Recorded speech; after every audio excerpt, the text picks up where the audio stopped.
ሰላም ሰላም ውዴ ቻናል ተከታታዮች እንዴት ናችሁልኝ? ሰላም ናችሁ? እግዚአብሔር ይመስገን እኔ አለሁላችሁ። እንዴት ናችሁልኝ? ደህና ናችሁ? ክብሩ ይስፋ ቸሩ መድኃኔዓለም አለሁላችሁ። ዛሬ ፓርት ስሪ ማለት ነው እና ለሰራተኛ ማድረግ ያለባችሁን ነገር ትንሽ ልንገራችሁ ማለት ነው።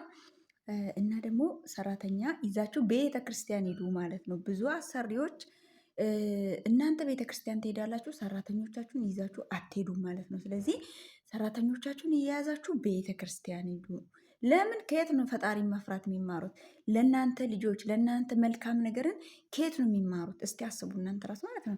እናንተ ገና ለገና ቤት ውስጥ ቡና ተፈላልቶ ቁርስ ተሰርቶ እንዲጠብቃችሁ ብላችሁ ሰራተኛ ቤት ትታችሁ እናንተ ብቻችሁን ቤተክርስቲያን ትሄዳላችሁ ማለት ነው።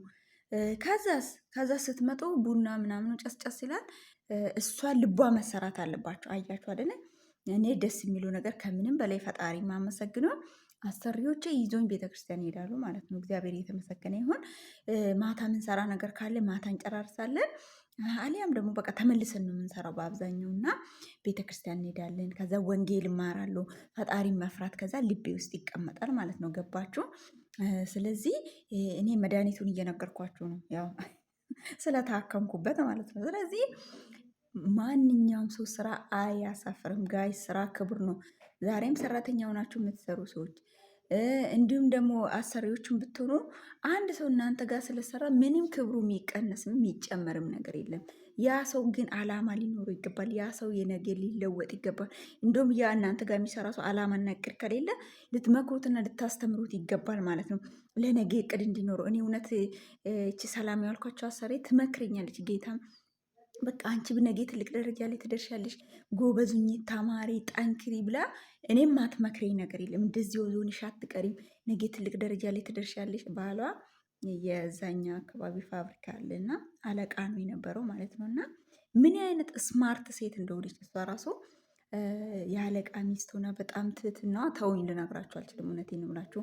ይሄ ሶፋ ላይ አትቀመጪ፣ ይሄ አሁን የሚያወሩት ወሬ ራሱ የለም ግን እኔም በማክበሯ እኔም በማቅረቧ ግን ከውጭ ሀሜት ይመጣ ነበር። እንቺ ሰራተኞችን አታቅብጪ፣ እነሱ ጥሩ አይደለም ምናምን ምናምን ነገር ማለት ነው። አያቸው አንዳንዴ ደጎ ናችሁ ራሱ እናንተን ለማበላሸት ሰው ከውጭ ይመጣል። አያችሁ እና ሰው አትስሙ ማለት ነው። እናንተ እንደ ቤታችሁ ያ የመጣችሁ ሰራተኛ አክብራችሁ በስነስርዓት ከያዛችሁ ከእናንተ ቤት ራሱ ብትወጣ ያቺ ሰራተኛ አትረሳችሁ ማለት ነው። እናንተም ደግሞ ለነፍሳችሁም ነገ ልጆቻችሁም ያዩዋችኋል። የእናንተንም ጸባይ እንዴት ሰው እንደምትይዙ፣ ሰውን አክብሮት፣ ሰው መውደድ ልጆቻችሁም ከእናንተ ይማራሉ ማለት ነው። እና ቤተ ክርስቲያን ይዛችሁ ሂዱ።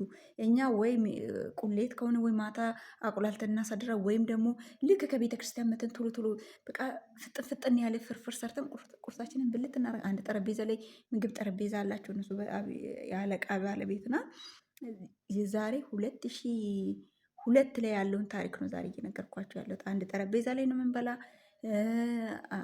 እንዲህ ሶፋ ላይ አትቀመጪ፣ ወንበር ላይ ተቀመጪ፣ ተቆረጪ፣ ተፈለጪ፣ እንደዚህ አይነት ነገር የለም። ማሬ ሆዴ ተባብለና በዚህ አጋጣሚ ለባለቤቷ ራሱ በጣም ትልቅ አክብሮት አለኝ። እግዚአብሔር ይስጥልኝ ሆነ ስለሰጣችሁን ክብርና ፍቅር። አሁን ላይ ያለኝን አይምሮ አሁን ላይ ያለኝን ብስለት ቢኖረኝ ኖሮ እናንተ ቤት በደንብ ነበር የምሰራው ማለት ነው። ሌላ ሰው ቤት ራሱ መግባት አያስፈልገኝም ነበር። ግን ልጅነት አለ፣ የተሰጠንን ነገር አክብሮ አለመያዝ አለ፣ ያለማወቅ ነገር አለ። አያችሁ አይደለም? ወንድሜ እኔ ቤት ቢመጣ ጥሩ ምግብ ሰርታ አክብራ እንዴት እንድደስ እንደሚለኝ በቃ እና ምን ያክል መልካም ሴት እንደነበረች ለእኔ እዚህ ዛሬ 2000 ዓመተ ምህረት ላይ የነበረውን ታሪክ ነው እየነገርኳችሁ ያሉት። እና አያችሁ ዛሬ ግን 2018 ላይ ነው። ከስንት ዓመት በፊት በኋላ ማለት ነው 16 ዓመት በኋላ ነው ይህን ታሪክ እያወራን ያለ ነው። እና መልካም ካረጋችሁ ጋይስ አትረሱ፣ መልካም አድርጉ እናንተ በቃ። እና ከዛን ቤተ ክርስቲያን ይዛችሁ ሂዱ፣ ጸሎት ያድርጉ፣ ይጸልዩ፣ ለራሳቸው ጊዜ ይኖሯችሁ፣ ከፈጣሪያቸው ጋር ያውሩ። ያን ድስትና ቤቱ ሲያጸዱ ብቻ እነሱ ከማን ይማራሉ? እግዚአብሔር መፍራት፣ መልካም ማድረግን። ያቺ ሰራተኛ እኮ መጥፎ መንገድ ላይ ልትሆን ትችላለች። ያን ቅዱስ ቃል ግን ተምራ ወደ ቤት ስትመለስ መልካም ታደርጋለች። ጋይስ ትጠቀማላችሁ፣ አሰሪዎች እችን ተጠቀሙና ኃላፊነት ደግሞ ሰራተኛ ላይ መጣል ያለባቸው ኃላፊነትና የሌለባቸው ኃላፊነት አለ። አንዳንድ ጊዜ ልጆችን ህፃናትን ከገጠር ታመጡና ቤት ውስጥ አስቀምጣችሁ እነሱ ማይችሉትን ኃላፊነት ትጭኑባቸዋላችሁ። ያን ኃላፊነት መሸከም አይችሉም እና ስለዚህ ያንን ደግሞ እነሱ የሚችሉትን ነገር ስራም ከሆነ የሚችሉትን ነገር በቃ ኃላፊነትም ከሆነ የሚችሉትን ነገር እንዲያደርጉ ፍቅር ስጡ፣ ተንከባከቡ። እኔ ልጅ ነኝ፣ እኔ ራሴ እነግራቸዋለሁ እና አሰሪዬ ከሌሊቱ 5 ሰዓት ሰርቪስ ላይ የምትቀበል እቃ ነበረ ማለት ነው። እኔ የኖርኩት ሙገር ሲሚንቶ ፋብሪካ ካምፕ ውስጥ ነው። ብዙ እየሰራሁላቸው ሰዎችም አሰሪዎችም አሉ፣ ወንዶች ላጤዎችም፣ ሴቶችም ባለትዳሮችም ያቁኛል። ቲክቶክንም ያሉ ጋስ እና መዋሹ ነገር የለም። ከሌሊት 5 ሰዓት አሰሪዬ እቃው ልትቀበል ሄዳ ህፃን ልጅ ጋር ትታኝ፣ በቃ አንቺ ቁጭ ብለሽ ጠብቂ ልጅ እና ጋይስ እንደምታውቁት እንግዲህ መዳም ቤት እየተጠራው ነው ቪዲዮም ሰራራችሁ ድምፁን እየቆራረጥኩኝ ነው ማለት ነው። እና ከዛም በኋላ ህፃኗ ጋር ሆነሽ ጠብቂኝ ብላኝ እኔ እንቅልፍ ጣለኝ ማለት ነው። ከሌሊቱ 5 ሰዓት ነው። ህፃን ነኝ አልችልም እኮ ከልጅቷ 8 ዓመት 7 ዓመት ቢሆነኝ ነው። ከዛም መዳሜ ውጭ አደረች። ብታንኳኳ እኔ ከየት አምጥቼ እሰማለሁ? ከሌሊቱ 5 ሰዓት እንቅልፍ ይዞኛል።